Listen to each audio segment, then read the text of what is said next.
오늘 말씀의 제목을 따라해 보시겠습니다. 누가 아버지의 뜻대로 하였느냐.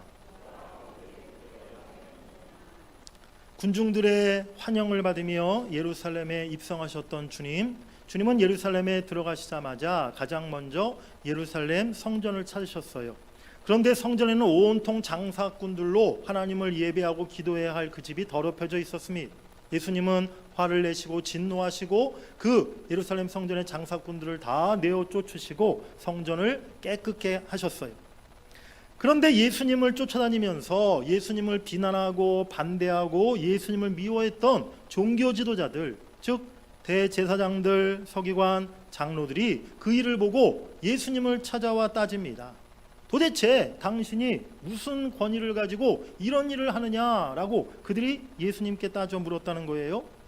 예수님께서는 그들에게 포도원 주인과 악한 농부에 관한 비유의 말씀을 들려주셨습니다.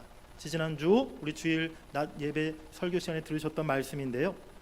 하나님이 끊임없이 그들에게 선지자들을 보내시고 이제 마지막 최후로 하나님은 아들까지 보내셨는데도 끝내 하나님을 거역하고 그 아들인 예수님까지도 미워하고 죽이려고 하는 그들을, 유대인들을 바라보시면서 예수님은 참으로 안타까운 심정으로 그 말씀을 그들에게 주셨던 것입니다.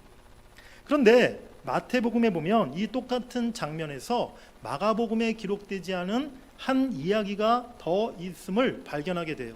그것이 오늘 우리가 본문에 읽은 이 예수님의 비유의 말씀인데, 오늘 마태복음에서는 이 장면에서 예수님께서 이 이야기를 하나 더 그 유대 종교 지도자들에게 하셨던 것입니다. 우리 첫 번째로 따라해 보시겠습니다. 또 다른 이야기.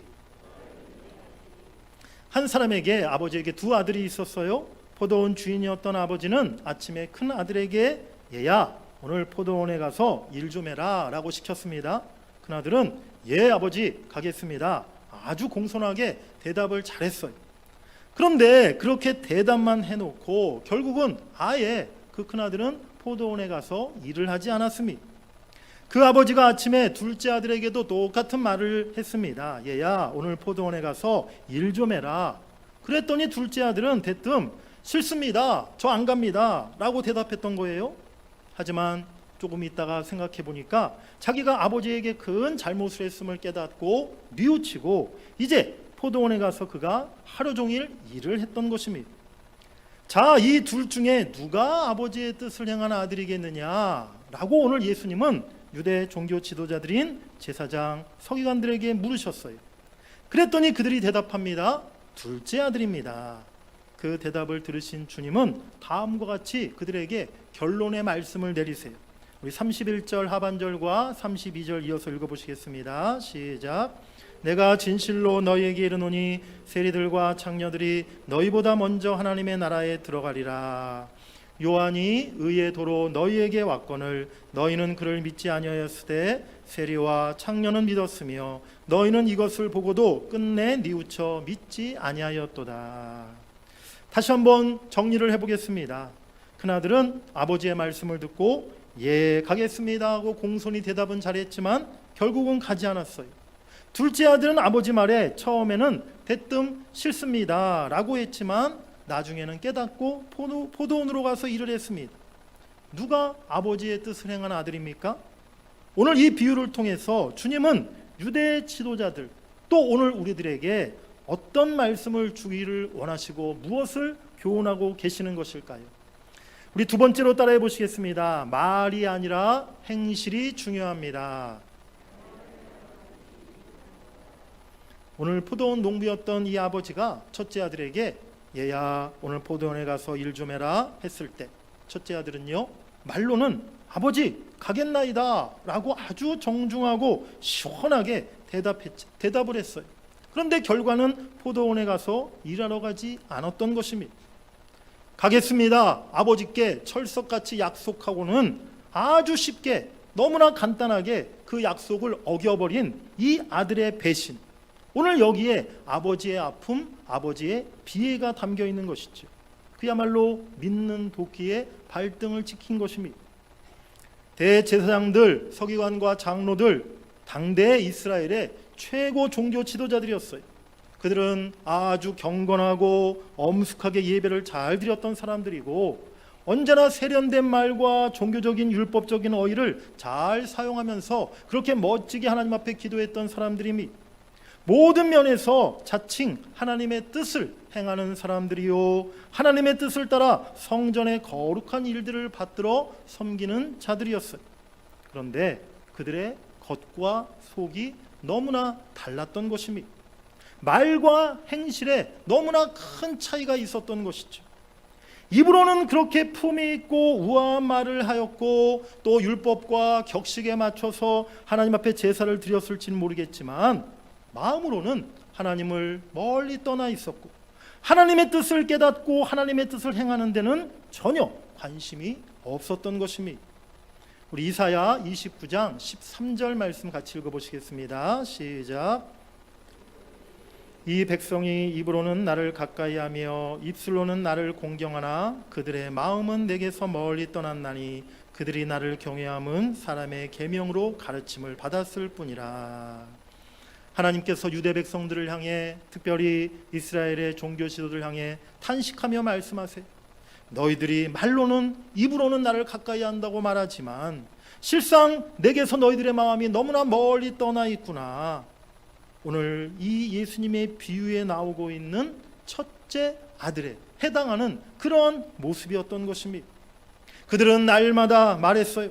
우리는 조상 때부터 하나님이 택한 선민이다. 우리는 제사장 가문이고 레위 지파 후손들이다. 우리는 율법을 날마다 연구하며 외우고 하나님께 거룩한 제사를 드리는 사람들이다 라고 그렇게 그들이 자부했습니다. 그런데 하나님께서 오늘 주님께서 진정 그들에게 원하셨던 것이 무엇입니까? 말이 아니었다는 거예요. 율법에 대한 성경에 대한 지식이 아니었습니다. 순종이요 행함을 우리 주님은 더 원하셨다는 것을 우리가 깨달아야 될 줄 믿습니다. 말로는 온 세계인들 구원하지 못하겠습니까? 말로는 우리가 억만금인들 내어줄 수 없겠습니까? 말로는 우리가 순교인들 못하겠습니까? 말과 행실이 일치가 되지 않으면 그 어느 것도 사실 아무런 의미가 없고 아무 소용이 없는 것입니다. 가겠습니다. 그랬으면 가야 되는 거죠. 드리겠습니다. 그랬으면 드려야죠. 하겠습니다. 그랬으면 해야 되는 것이죠.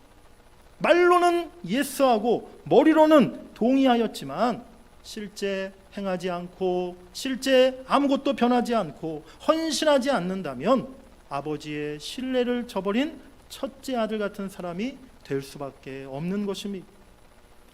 신명기 28장은 너무나 유명한 말씀인데요. 하나님께서 이스라엘 백성들에게 주셨던 축복과 저주에 관한 말씀입니다. 28장 1절부터 14절까지는 하나님이 먼저 축복에 관한 약속의 말씀을 주시고요. 그 이어지는 15절부터 마지막까지는 저주에 관한 말씀을 하시는데요. 그런데 축복에 대한 말씀을 하실 때 이렇게 시작하십니다. 우리 신명기 28장 1절 2절 함께 같이 읽어보시겠습니다. 내가 내 하나님 여호와의 말씀을 삼가 듣고 내가 오늘 내게 명령하는 그의 모든 명령을 지켜 행하면 내 하나님 여호와께서 너를 세계 모든 민족 위에 뛰어나게 하실 것이라. 내가 내 하나님 여호와의 말씀을 청종하면 이 모든 복이 내게 임하며 내게 이르리니. 아멘. 그리고 나서 이제 이어서 그 축복의 구체적인 내용이 무엇인가를 하나님이 쭉 나열하십니다. 성읍에서도 복을 받고 들에서도 복을 받고 자녀와 소산물의 복을 받고 광주리와 떡반죽 그릇의 복을 받고 들어와도 복을 받고 나가도 복을 받으리라. 내 창고와 내 손으로 하는 모든 일에 내가 복을 내리리라. 너희들은 꾸어줄지라도 꾸지 않고 머리가 되고 꼬리가 되지 않게 하시리라. 할렐루야. 그런데 이 모든 축복의 비결, 복을 받기 전 반드시 행해야 할 전제 조건을 하나님이 말씀하셨다는 거예요. 그것이 우리가 좀 전에 읽었던 신명기 28장 1절 2절의 말씀인 것이죠. 하나님의 말씀을 삼가 잘 듣고 하나님이 너희에게 명하신 그 모든 명령을 지켜 행하는 것, 곧 순종. 바로 그것이 너희들에게 줄 그 모든 축복의 비결이다라고 하나님이 분명히 말씀하셨던 것입니다. 사랑하는 여러분들, 종은요 치기 전까지는 종이 아니에요. 노래는요, 부르기 전까지는 노래라고 할 수 없습니다. 사랑은 행동으로 옮겨지기 전까지는 사랑이 아니라는 것이죠. 우리의 신앙생활의 모습들, 기도와 전도와 봉사와 헌금과 섬김, 교회에서 우리가 하는 모든 것들이 행함이 없이는 그 어느 하나도 이루어질 수 없는 것들임을 우리가 분명히 기억해야 될 줄 믿습니다. 신앙은 말이 아니라 행실이 중요함을 여러분들이 잊지 마시기를 간절히 바랍니다.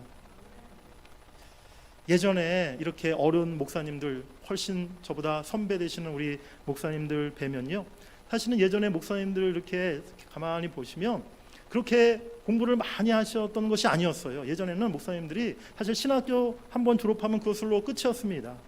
그리고 예전에는 신학 서적도요, 굉장히 귀했어요. 책들이 이렇게 신학 서적이 많지가 못했습니다. 특별히 이제 외국에 있는 신학 서적이 우리나라에 번역된 그런 책들이 별로 없었기 때문에 예전에 목사님들 보면 그냥 성경책 한 권 드시고 성경책 한 권 가지시고 날마다 그 성경 읽고 또 읽고 하시면서 성경 말씀만 그렇게 연구하시고 묵상하시는 거예요. 그냥 뭐 주석 한 권 놓고 그렇게 말씀을 연구하셨던 예전의 목사님들의 모습을 기억하는데요.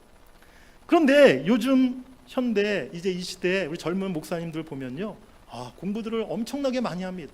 저도 사실은 신대원 졸업하고 또 다른 대학원 가서 또 공부를 하고 공부를 한참 했다고 생각하는데, 사실은 요즘에 이제 제 뭐 선배 주위에 있는 목사님들 또 제 동기 목사님들 이렇게 살펴보면요, 공부들을 다들 엄청 많이 하셨어요. 그래서 신대원 신학교 졸업하고 나서도 또 뭐 해외 가셔서 또 몇 년씩 뭐 길게는 막 8년 10년씩 또 유학 가서 공부하셔가지고 막 신학 박사학위 받으시고 목회학 박사학위 받으시고, 요즘에 제 주위에 아는 목사님들 제가 이렇게 보면은 거의 2분 중에 1분 정도는 박사학위가 다 있으세요. 그래가지고 요즘에 목사님들이 얼마나 이렇게 공부를 많이 하시는지, 또 뭐 별의별 세미나도 엄청 많습니다. 목회 세미나, 뭐 전도 세미나, 설교 세미나. 저도 휴대폰에 이게 가끔씩 보면 뭐 여기저기서 이렇게 그런 광고가 와요. 뭐 목회 세미나 한다, 설교 세미나가 한다, 이런 광고들이 오는데, 요즘에 또 컴퓨터, 인터넷 이런 게 들어가 보면요, 얼마나 자료가 차고 넘칩니까? 그런데 정작 오늘날 사실은 목회 가운데 예전 선배 목사님들이 그렇게 가졌던 말씀과 기도의 능력은 오히려 더 쇠퇴하고 더 줄어들고 있는 모습을 보게 된다는 거예요. 저를 비롯해서 요즘에 사실은 젊은 우리 목회자들이 예전에 선배 목사님들을 그 행하셨던 그 목회의 능력과 사역들을 사실은 쫓아가지 못하고 있다는 것이죠. 요즘 우리 성도들, 예전에 우리 성도님들에 비해서 참 말도 고상하고 세련되고 성경의 지식도 훨씬 뛰어납니다. 그런데 정작 교회에서 나타나는 희생과 섬김과 헌신은 갈수록 줄어들고 있다는 것이죠. 배운 것만큼, 아는 것만큼 행하지 못하고 믿음으로 순종하지 못하는 오늘 한국 교회의 안타까운 모습을 우리가 바라볼 수밖에 없습니다. 아버지 가겠습니다. 대답은 아주 공손하게 시원하게 잘하였지만 끝끝내 일하러 나가지 않았던 큰아들의 이야기는요, 행함 없는 유대 종교자들을 향한 주님의 책망이었어요. 하지만 또 이 말씀은 오늘 우리에게 주시는 주님의 말씀이라는 것을 우리 모두가 깨달아야 될 줄 믿습니다. 사랑하는 여러분들, 그동안 하나님께 대답하고 약속하고 결심했던 것들이 얼마나 많습니까? 아마 그 가운데 우리가 10분의 1만 그렇게 이행하고 잘 실천하였어도요, 우리가 지금보다 훨씬 큰 하나님의 축복을 받았을 거예요. 이제는 대답만 잘하는 신앙이 아니라 행동하고 실천하는 여러분들의 신앙, 그래서 열매 맺는 여러분들의 신앙이 되실 수 있기를 주의 이름으로 간절히 축복합니다. 세 번째로 따라해 보시겠습니다. 통회하는 마음이 중요합니다. 대제사장들과 장로들, 서기관들 하나같이 이스라엘의 지도자들이었고 자칭 의로운 사람들이었어요. 그러면서도 실제 삶은 하나님의 뜻에서 멀리 떨어져 있었던 사람들이었습니다. 자신들의 죄를 지적하시고 회개하라고 촉구하시는 예수님의 책망을 들으면서도 회개하기는커녕 오히려 주님을 향해서 도대체 당신이 무슨 권위로 우리에게 그런 일을 행하느냐라고 따지고 들었어요. 그들을 바라보면서 주님이 물으셨던 것이죠. 오늘 본문 31절, 32절 우리 다시 한번 읽겠습니다. 시작. 그 둘 중에 누가 아버지의 뜻대로 하였느냐? 이르되 둘째 아들이니이다. 예수께서 그들에게 이르시되 내가 진실로 너희에게 이르노니 세리들과 창녀들이 너희보다 먼저 하나님의 나라에 들어가리라. 요한이 의의 도로 너희에게 왔거늘 너희는 그를 믿지 아니하였으되 세리와 창녀는 믿었으며 너희는 이것을 보고도 끝내 뉘우쳐 믿지 아니하였도다. 가겠다 대답하고 일하러 가지 않은 큰아들, 하지만 가지 않겠다 말하였지만 실제 일하러 간 둘째 아들, 그 중에 누가 아버지의 뜻을 행하는 아들이냐? 너희는 가겠다 하면서 가지 않은 첫째 아들과 같은 사람들이다. 너희는 스스로 가장 경건한 척 자신을 꾸미고 가장 신령한 척 자랑하고 거들먹거리지만 실상은 전혀 하나님의 뜻을 알려고도 않고 하나님의 뜻대로 살려고도 하지 않는 불순종의 사람들이다. 그러면서도 책망하는 말씀 앞에 회개하려 하지 않는구나. 너희가 경멸하는 저 죄인들, 세리들, 창기들은 오히려 자기들의 죄를 회개하고 세례 요한의 가르침을 믿고 따르지 않느냐? 너희가 경멸하는 저 죄인들이 오히려 하나님의 나라에 먼저 들어가게 될 것이다. 오늘 예수님이 그들에게 말씀하시고 있는 것입니다. 사랑하는 여러분들, 하나님이 우리 하나님의 백성들, 하나님의 자녀들에게 요구하시는 것이 무엇일까요? 우리 시편 51편 17절 말씀을 같이 읽겠습니다. 시작. 하나님의 구하시는 제사는 상한 심령이라. 하나님이여 상하고 통회하는 마음을 주께서 멸시치 아니하시리이다. 아멘. 우리 하나님이 하나님의 백성들인 우리들에게 또 하나님을 예배하는 예배자들에게 가장 먼저 원하시는 것은요, 살찐 소, 기름진 양, 아름다운 금은 보화, 예물 이런 것이 아니라는 거예요. 먼저 우리들에게 상한 심령을 우리 하나님은 바라고 요구하심을 여러분들이 깨달으시기를 바랍니다. 아무 흠이 없고 허물 없는 완벽한 의인의 모습을 요구하시는 게 아니라는 것입니다. 내가 의인인 척 겉으로만 잔뜩 꾸미는 신앙을 우리 하나님은 기뻐하시지 않는다는 거예요. 오히려 상하고 통회하는 마음을 하나님은 원하시는 줄 믿습니다. 죄가 있고 허물이 있고 내가 오늘도 하나님 앞에 서기에 너무나 부끄럽고 추한 모습이 있다 할지라도 하나님 앞에 회개하고 이제 주의 말씀을 믿고 순종하기 위해 애쓰는 사람을 우리 주님은 기뻐하시고 그에게 은혜를 베푸시는 줄 믿습니다. 둘째 아들은요, 처음 아버지의 명령에 실소이다 라고 아버지를 거역했던 아들이었어요. 하지만 그 후에 자신의 잘못을 뉘우치고 포도원에 가서 열심히 일을 했다는 것입니다. 어떻게 사실 우리가 신앙생활하면서 항상 순종만 그렇게 할 수 있겠습니까? 하나님 뜻에 우리가 어떻게 한치도 벗어나지 않고 실수 한 번 않고 아무 흠도 없이 그렇게 우리가 평생 살아갈 수 있겠습니까? 하지만 중요한 것은 그 다음이라는 거예요. 내 잘못을 깨닫고 통회하며 회개하며 다시 주님의 길로 돌이키고 조금 늦더라도 후에라도 주께서 명하신 것을 깨닫고 순종하고자 힘쓸 때 우리 주님은 그에게 긍휼과 자비를 베푸시는 줄 믿습니다. 하나님께서 그 사람을 하나님의 귀한 사명자로 세워주신다는 것이지요. 사랑하는 여러분들, 날마다 주님 앞에 또 십자가 앞에 나가시기를 간절히 바랍니다. 내가 의롭다는 생각 다 버리고 오히려 하나님 앞에 설 때마다 나의 부족함이 무엇인가, 내가 여전히 말씀에 불순종하고 있는 것이 무엇인가를 돌이키시는 여러분들이 되시기를 간절히 바랍니다. 회개하는 자에게, 돌이키는 자에게 하나님은 은혜를 베푸시고 복을 베푸실 줄 믿습니다. 마지막 네 번째로 따라해 보시겠습니다. 세 번째 아들. 오늘 예수님이 들려주신 또 다른 이야기, 비유의 말씀은 사실 이것으로 간단하게 끝을 맺고 있어요. 첫째 아들, 둘째 아들, 이 두 아들에 대한 이야기로 예수님이 이 이야기를 마무리하고 계시는 것이지요. 우리 한국 사회의 요즘에 큰 문제 중에 하나가 갈수록 이 출산율이 지금 떨어지고 있다는 거 아닙니까?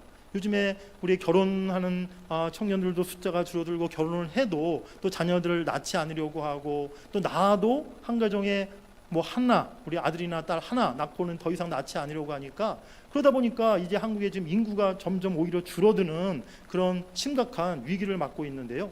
그래서 지금 뭐 통계청에서 이야기하는 걸 들어보면 우리나라가 이제 30년, 한 40년, 2050년 경이 되면 지금 우리나라 인구가 지금 5천만 명이 넘는데 이제 확 줄어들어 가지고요. 뭐 4천만 명 밑으로도 심지어 3천만 명대로 떨어질 가능성도 있다라고 그렇게 지금 심각한 그 상황을 이야기하고 있는데, 그러다 보니까 요즘에 정부에서 이렇게 국민들을 대상으로 이제 적극적으로 결혼과 자녀 출산 막 권장하고 있지 않습니까? 그래서 이제 한 자녀 나오면 막 정부에서 요즘엔 돈도 주고 막 그런다고 하더라고요. 선물도 주고. 이때 나왔어야 되는데. 네. 다자녀 그리고 가정 이제 셋 이상 되면요, 막 자녀들에게 이제 그런 가정에는 엄청난 여러 가지 혜택을 또 가정에 많이 준다고 합니다. 그런데 여러분들 생각나십니까? 불과 한 40년, 1970년대, 80년대 초까지만 해도요, 우리나라 정부에서 어떤 캠페인을 했어요? 아들, 딸 구별 말고 둘만 낳아 잘 기르자. 어렸을 때 저도 기억이 나요. 저도 이제 초등학교 다닐 때 학교 이렇게 게시판이나 동네 이런데 뭐 동사무소 이런데 가면 저런 꼭 포스터가 붙어 있었어요. 딸아들 구별 말고 둘만 낳아 잘 기르자. 덮어놓고 낳다 보면 거짓골을 못 면한다. 제가 그래서 어렸을 때 저희 형제가 이제 사남매거든요. 저희 가정이 이제 저희 형제들이 사남매인데 이제 학교에서 저런 걸 자꾸 보니까 학교 가면 좀 창피한 거예요. 나라에서는 둘만 낳으려고 그러는데 왜 우리 엄마 아빠는 우리를 넷씩이나 낳아가지고 이렇게 많이 낳나, 그런 생각을 하면서 좀 어렸을 때는 부끄러운 생각이 들기도 했어요. 그런데 요즘은 어떻습니까? 그야말로 아들, 딸들, 자녀들이 복덩이에요. 특별히 셋째. 제가 사실은 지난주에 우리 최보성 집사님, 김정환 집사님 사업장에 신방을 갔었는데 신방하다가 여러 가지 대화를 나누다가 이 이야기를 했어요. 야, 집사님 가정 진짜 하나님의 우리 교회도 제일 축복받은 가정이라고. 야, 자녀들이 얼마나 복되고, 뭐 이제 또 그 자녀들이 셋째, 넷째부터는 뭐 대학을 가도 나라에서 뭐 요즘 등록금도 셋째부터는 다 준다고 그러고 아무 걱정할 게 없다고. 이제 우리 자녀들이 다 컸으니까 우리 집사님들이 이제 자녀들한테 효도받을 일만 남았다고. 정말 잘하셨다고. 그런 이야기를 나누었는데 참 부러운 생각이 들어요. 저도 참 셋째를 낳았을 걸 하는 후회가 참 많이 들 때가 있어요. 아직 우리 가능성이 남아있는 우리 가정들은 꼭 기도하시고 셋째를 한번 도전해 보시길 바랍니다. 저는 그런데 오늘 이 예수님의 비유의 말씀 속에서요, 오늘 예수님은 분명히 첫째 아들, 둘째 아들에 대한 이야기만 하셨지만 저는 이 말씀 속에 또 한 명의 아들, 세 번째 아들의 이야기가 숨어 있지 않는가라는 그러한 생각을 제가 갖게 되었어요. 오늘 첫째 아들은 어떤 아들이었습니까? 대답은 잘하고 말은 잘하였지만 실천하지 않은 그런 아들이었어요. 또 둘째 아들은 어떤 아들이었습니까? 결과적으로는 실천하고 아버님 뜻을 따랐지만 처음에는 아버지 말을 듣지 않은 그런 아들이었던 거예요. 사실 두 아들 다 아버지의 마음을 아프게 해드린 그러한 아들이었다는 것이죠. 그래서 저는 이 말씀을 깊이 묵상하면서 그렇다. 이제 첫째 아들도 아니라 둘째 아들도 아니라 바로 셋째 아들이 있어야 되는구나. 셋째 아들을 우리가 닮아야 되는구나. 그런 느낌을, 감동을 받게 되었다는 것이죠. 셋째 아들, 어떤 아들일까요?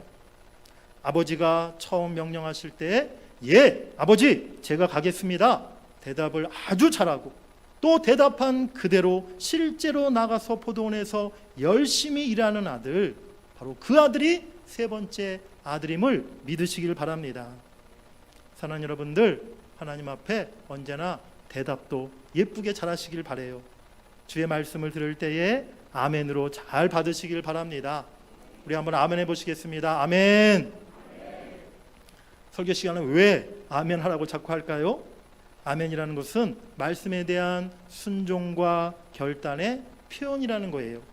우리가 하나님의 말씀을 그렇게 아멘으로 받아야 하는 것이지요. 못하겠습니다. 생각 좀 해보겠습니다. 저는 해당이 안 됩니다. 잘 모르겠습니다. 차차 나중에 하겠습니다. 모두 다 하나같이 아버지를 기분 상하게 하고 아버지를 섭섭하게 만드는 그러한 대답들인 것이죠. 하나님 말씀, 하나님 명령에 무엇보다 믿음으로 아멘하시고 그 명령과 말씀을 내 것으로 받으시는 여러분들이 되시기를 간절히 바랍니다. 그럴 때 하나님께서 우리에게 감당할 수 있는 능력도 주시고 순종할 수 있는 믿음도 주시고 하나님의 도우시는 기적의 손길을 우리의 삶 가운데 경험하게 될 줄 믿습니다. 그리고 이제 아멘 하셨으면 이제 그대로 대답한 대로 우리가 행동하고 실천해야 될 줄 믿습니다. 내가 이래야 하나님도 일하시는 거예요. 내가 변하고 내가 움직이고 내가 행동해야 하나님도 우리와 함께 역사하시는 줄 믿습니다. 사랑하는 성도 여러분들, 첫째 아들도 아니요 둘째 아들도 아니며 셋째 아들, 하나님 말씀에 언제나 아멘으로 순종하고 그 말씀대로 행하고 실천하여서 하나님이 가장 기뻐하시는 축복의 사람 되시기를 주의 이름으로 간절히 축복합니다. 성경에서 우리 하나님과 주님이 여러 믿음의 사람들에게 칭찬하신 그러한 구절들이 있어요. 예수님께서 백부장을 향해서 이만한 믿음을 내가 보지 못하였다라고 백부장의 믿음을 칭찬하신 적이 있고, 또 예수님 발에 향유를 쏟아부었던 마리아에게 온 천하의 이 여인의 이름이 기념될 것이다 라고 예수님이 그 여인을 칭찬하셨고, 또 5달란트 맡았던 종에게 착하고 충성된 종이라 라고 우리 주님이 칭찬하셨죠. 그런데 저는 성경을 읽으면서 참 제가 개인적으로 하나님께 꼭 듣고 싶은, 하나님께 받고 싶은 그런 칭찬의 말씀이 있어요. 우리 사도행전 13장 22절 말씀을 한번 같이 읽어보시겠습니다. 시작. 다윗을 왕으로 세우시고 증언하여 이르시되 내가 이새의 아들 다윗을 만나니 내 마음에 맞는 사람이라 내 뜻을 다 이루리라. 아멘. 하나님께서 저에게 그래 김 목사야, 네가 정말 이 시대에 내 마음에 딱 맞는 주의 종이구나, 내 마음에 딱 합한 그런 목회자구나, 내가 너를 통해 내 뜻을 이루겠다. 제가 하나님 앞에 가장 듣기 원하는 그런 말씀이에요. 그래서 이 말씀을 늘 생각하면서 제가 기도할 때마다 하나님, 제가 다른 것은 못해도 뭐 실력은 뛰어나지 못해도 그저 하나님 마음에 맞는, 하나님 뜻에 맞는, 하나님을 기쁘게 해드릴 수 있는 그런 목사 되기를 원합니다. 그렇게 기도하는 것이죠. 하나님 마음에 딱 맞는 사람, 하나님이 원하시는 사람이 어떤 사람일까요? 능력이 많고 재주가 많고 인물 좋고 돈 많은 사람, 그런 사람이 아니라는 것입니다. 먼저는 주신 말씀에 아멘으로 순종하고 또 그것을 믿음으로 행하기 위해 힘쓰고 애쓰는 사람, 바로 그 사람을 하나님이 가장 기뻐하시는 줄 믿습니다. 여러분, 하나님께서 어떤 말씀을 주시고 어떤 명령을 하시든지 간에 아멘으로 감사함으로 그 말씀과 사명을 받으시길 간절히 바랍니다. 또 그 말씀을 우리가 아멘으로 이제 받았다면 주신 말씀과 사명을 위해 내가 가진 최선을 다하여 힘쓰고 애쓰고 헌신하는 여러분들이 되시기를 바랍니다. 말로만이 아니라, 이름만이 아니라 실제로 봉사하고 섬기고 우리가 수고하고 애쓸 때 하나님이 기뻐하시는 충성된 종이 될 줄 믿습니다. 그래서 여러분 모두가 하나님의 마음을 기쁘게 해드리고 하나님의 마음에 딱 맞는 그러한 인생이 되시고, 그리하여 하나님 앞에 가장 귀하게 쓰임받는 축복의 인생을 살아가시기를 주의 이름으로 간절히 축원합니다.